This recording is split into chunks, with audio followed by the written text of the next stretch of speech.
is now the time to buy gold? Well, that's a tricky question. Most likely, if you were to project yourself into the future 5 years and look backwards, you would say, yes, today is a time to buy gold. But if you project yourself into the future only 1 year, you may not think so, because gold has gone up for quite a long time. Now it's at levels where it's no longer a clear bargain. It's not a gift anymore. Now it's a much more difficult decision to make about whether to buy gold and when to buy it. And it could be, the chart that we're looking at right now is a chart of U.S. consumer debt. And as you can see, U.S. consumer debt built up from World War II all the way until the year 2007. And in 2007, the great deleveraging, or what we call the Great Correction, began in America. Based upon just simple math, it looks to me as though that correction has a long way to go. The U.S. has about 3 times as much debt as it can handle safely and comfortably. So typically in a major deleveraging period, you would expect that deleveraging would happen. You would expect that 2/3 of the consumer debt in America would go away. Now, if 2/3 of the consumer debt goes away, you're going to see a long, deep recession, slump, off and on, very similar to the kind of recession that Japan has suffered for the last 20 years. And in that circumstance, you see declining stock prices. You see declining house prices. We are clearly seeing a decline in U.S. Housing prices. Stock prices, not yet, but I think we will see it. And when those asset prices fall, people become scared, and they look for safety. And where they typically find safety is in U.S. bonds and in the U.S. dollar. In that circumstance, especially if that circumstance is widespread, and maybe not just the U.S., but Japan, China could easily have a blow-up. We could easily have serious problems in Europe. And those things tend to drive people away from what they consider speculative investments into more solid investments, which typically, traditionally, have been dollar-based investments. So if that happens, and it could well happen any time now, it could happen tomorrow. If that were to happen, we could easily see a sell-off in the price of gold. The price of gold could go down 20%, 30%, 50%. In fact, in the run-up of gold in the 1970s, gold had a setback in 1974 of about 50%. So it would not at all surprise me to see gold go down below 1,000, maybe to 800, 850. We don't know. It wouldn't surprise me. But if that happened, I would say buy it and buy all you can, because the real problem is the problem of debt. There's too much of it. It can't be resolved. It can't be paid back. And the Federal Reserve, in that one chart, I think we have a chart of the monetary base of the U.S. Yes, there it is. You see what's happening. They are trying to solve the debt problem in the classic way, which is by creating more debt.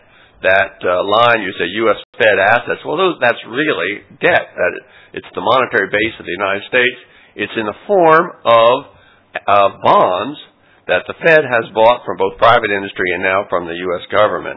And so that base of debt increases, and it's increased already 3 times, scheduled to go up another time from the base that it was in 2007. So we're seeing a huge increase in the base supply of money in the U.S. That is the way the authorities are dealing with the debt write-off, with foreclosures, with unemployment. That will probably continue. They're creating even more money in Europe to solve the problems of the housing problem, the mortgage problem, the sovereign debt problem in Europe. So there's a flood of money coming on the market, which eventually, after this period, I foresee a period of doubt and uncertainty in which people flee gold, but I also see a much bigger doubt and uncertainty in which people flee the paper money. And when that happens, we will see gold probably reach the end of its bull market, which will probably be at a gold price over $3,000 an ounce. Mm-hmm. So you've spoken about, 5 years down the line, you think, gold will be performing well. there are two things which come to mind. One is that if someone were to take a longer term perspective, like let's say 10, 15 years, and linked to that is one number that is thrown around a lot in the media is that gold should be $3,000 an ounce.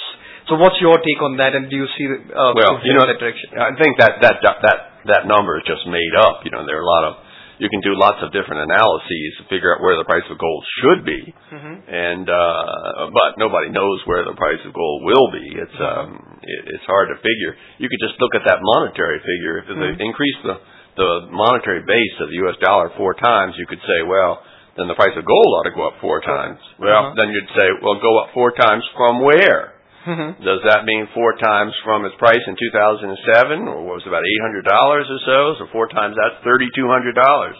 Or you could go back and say, well, it peaked out in 1980. It peaked out at $850, and if you adjust that for inflation, well, that's about $2,500.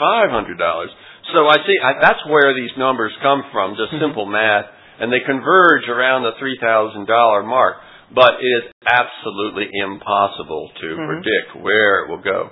And when we have some analyst, Richard Russell says there's no panic like a gold panic, and there's no fever like a gold fever. When people get it into their heads that the dollar is going to go worthless, you're going to see buying of gold that will knock your socks off. People will be standing in line to buy gold, and the price is going to go up every minute. It's going to go up every day. It's going to go up every week.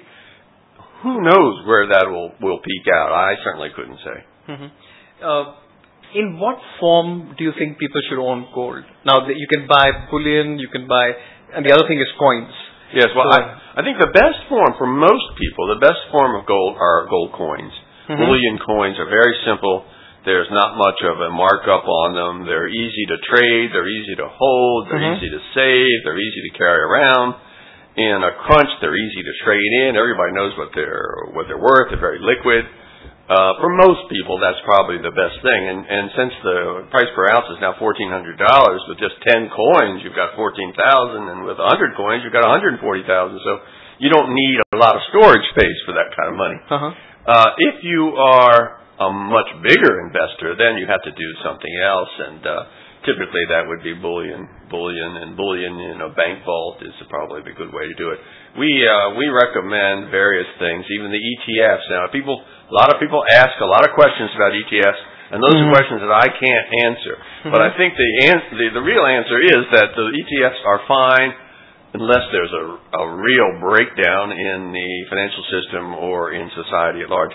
Another reason, the gold bugs, people like me, tend to be very cynical, and we are always looking at worst-case scenarios, and we don't recall, but we've read in the history books that the Roosevelt administration seized gold, and if you have an ETF, it's easy to seize. If you have gold coins, it's not so easy to seize. So I favor the gold coins. I like gold coins. I like having them in my hand, in my vault, my safe, and I think for most people, that's probably the best way.